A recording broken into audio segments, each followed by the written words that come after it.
నమస్కారం అండి. లైఫ్ ఇన్స్పిరేషన్కి హృదయపూర్వక స్వాగతం. ఒకప్పుడు శ్రీకృష్ణుడు అర్జునుడికి చెప్పినటువంటి శ్లోకాలు ఈరోజు మనం వింటున్నాం, అభ్యసిస్తున్నాం. అంటే దానిలో దాగి ఉన్నటువంటి రహస్యము, శక్తి ఎంత గొప్పదో, ఎంత లోతులో ఉందో ఊహించాలి. వీటికి మన హృదయాన్ని మార్చే శక్తి ఉంటుంది. శ్రీకృష్ణుడు పలికిన ఒక్కో శ్లోకం మనలోని చీకట్లను తొలగించే ఒక్కో దీపం లాంటిది. ప్రతి పదంలో శక్తి ఉంటుంది, ప్రతి ధ్వనిలో జీవం ఉంటుంది. కానీ ఆ భగవద్గీత శ్లోకం వెలుగు మనలోకి ప్రవహించాలి అంటే చిన్న చిన్న నియమాలు పాటించాలి. మనం ప్రతి శనివారం సాయంత్రము 7 గంటలకు భగవద్గీత శ్లోకాలను అర్థం తెలుసుకుంటూ అభ్యసిస్తున్నాం. భగవద్గీత శ్లోకాలు అభ్యసించడానికి పెద్ద వ్యాకరణ జ్ఞానం అవసరం లేదు. గీతా సాధనలో అతి ముఖ్యమైనది సరైన విధానాన్ని అనుసరించడం. ఎలా ప్రతి పనికి కొన్ని నియమాలు ఉంటాయో, ఆ నియమాలు అనుసరిస్తే ఆ పని ఎలా సక్సెస్ అవుతుందో, అలానే భగవద్గీత శ్లోకాలను ఎవరైనా సులభంగా స్పష్టంగా చదవడానికి, అభ్యసించడానికి కేవలం 7 చిన్న నియమాలే సరిపోతాయి. శ్లోకాలు గళం నుంచి కాదు, నాభి నుండి వచ్చే శబ్దాలు. గొంతు నుండి వస్తే అది ఫ్లాట్గా పోతుంది, అదే నాభి నుండి వస్తే గంభీరంగా ఉంటుంది. శ్లోకం అనేది రాగంలా ప్రవహించాలే తప్ప పాఠంలా చదవకూడదు. శ్లోకాన్ని పరిగెత్తించకూడదు, శ్వాస నియంత్రణలో ఉంచుకోవాలి. అలా ఉచ్చారణ సరిగ్గా ఉంటేనే శ్లోకం మన మనసులోకి దూరిపోతుంది. కాబట్టి మనము సప్త నియమాలను అనుసరించాలి. అలా అయితే ఏ శ్లోకమైనా సరే ఈజీగా తక్కువ టైంలో అబ్బుతుంది. భగవద్గీత శ్లోకాలు మన జ్ఞాపక శక్తిని పెంచుతాయి, మాటల్లో స్పష్టత తెస్తాయి. కాబట్టి శ్లోకానికి అర్థం తెలుసుకుంటూ అనుభవిస్తూ పాడాలి. అప్పుడే ఆ శక్తి మనలోకి ప్రవహిస్తుంది. శ్లోక శబ్దాన్ని శక్తిగా మార్చే రహస్యమే ఇది. ఈరోజు ఈ వీడియోలో ఆ సప్త నియమాలేంటి, అర్థం ఎలా మన మనసులో నిలిచిపోతుందో అనేది సాదాసీదాగా అందరికీ అర్థమయ్యేలా చెప్తాను. ఒక్కసారి ఈ 7 నియమాలు పాటిస్తే ఎవరైనా సరే భగవద్గీత శ్లోకాలను తమంతట తాముగా అభ్యసించగలుగుతారు. మరి ఆలస్యం చేయకుండా భగవద్గీత శ్లోకాలను స్పష్టంగా సరైన ధ్వనితో అర్థం నిలిచేలా అభ్యసించడానికి మనం ఇప్పుడు ఆ సప్త నియమాలేంటో చూద్దాం. మొదటిది దీర్ఘాక్షర నియమము. ఈ నియమం శ్లోకానికి హృదయం లాంటిది. అక్షరం దీర్ఘంగా ఉంది అంటే ఖచ్చితంగా దీర్ఘంగానే పలకాలి. ఈ నియమం ఫాలో కాకపోతే ఆ శ్లోకం అర్థమే మారిపోతుంది.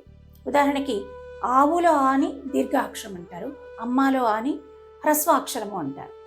అంటే ఇక్కడ ఇది చిన్న అక్షరం అన్నమాట, దాన్ని హ్రస్వాక్షరము అంటారు. కాబట్టి అలా దీర్ఘాక్షరం ఉన్న చోట ఖచ్చితంగా దీర్ఘంగానే పలకాలి. రెండవది అల్ప మహాప్రాణ ధ్వని నియమం. ఈ నియమం శ్లోకానికి ప్రాణం లాంటిది.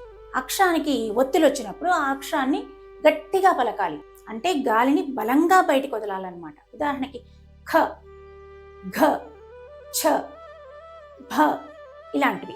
ఇప్పుడు భగవద్గీత, దీనిలో భగవద్గీతలో భ అనేది మహాప్రాణాక్షరము.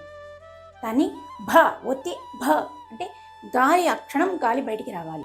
ఇక మూడో నియమము నాసికా ధ్వని నియమం. ఉదాహరణకి శాంతి అన్నాం.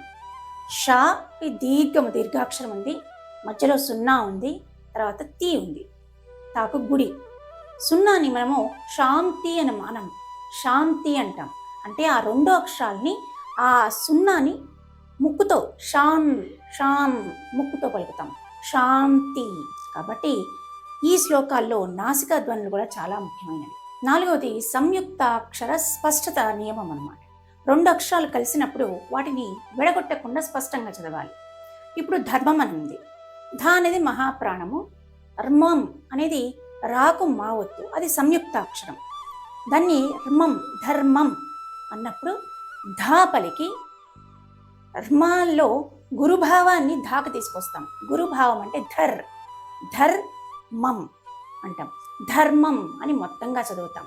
కాబట్టి దాన్ని విడగొట్టకుండా ధర్మం, క్షేత్రం, కర్మ ఇలా మనము ఆ వర్డ్ని విడగొట్టకుండా క్లియర్గా స్పష్టంగా చదవాలి. ఐదవది సంధి స్పష్టత నియమం. ఇది కూడా చాలా ముఖ్యమైనటువంటి నియమం. 2 పదాలు కలిసేటప్పుడు వచ్చే ధ్వని స్పష్టంగా ఉండాలి. ఉదాహరణకి మహాశ్వాస, మహా ప్లస్ శ్వాస, ఇవి 2 పదాలు. ఈ 2 పదాలని విడగొట్టకూడదు, మహాశ్వాస అనే చదవాలి. ఇక ఆరవది శ్లోక విరామం. శ్లోకాన్ని పాడేటప్పుడు పరిగెత్తించకూడదు. ఎక్కడ ఆపాలో ఎక్కడ కలపాలో ఆ నియమాన్ని అనుసరించాలి. ఆపాల్సి ఉన్నప్పుడు చిన్న పాస్ తీసుకొని మళ్ళీ కంటిన్యూ చేయాలి. ఇక 7వది శ్రద్ధా నియమం. గీతాభ్యాసంలో సరైన మనస్సు, శ్రద్ధ, ఏకాగ్రత, ప్రశాంతత ప్రధానమైనటువంటివి. ఏ శ్లోకం చదవాలన్నా మొదట లోతైన శ్వాస తీసుకొని మొదలు పెట్టాలి. సో ఈ సప్త నియమాలు తెలుసుకుంటే భగవద్గీత శ్లోకాలు మీ స్వరంలో ప్రాణం పోసుకుంటాయి.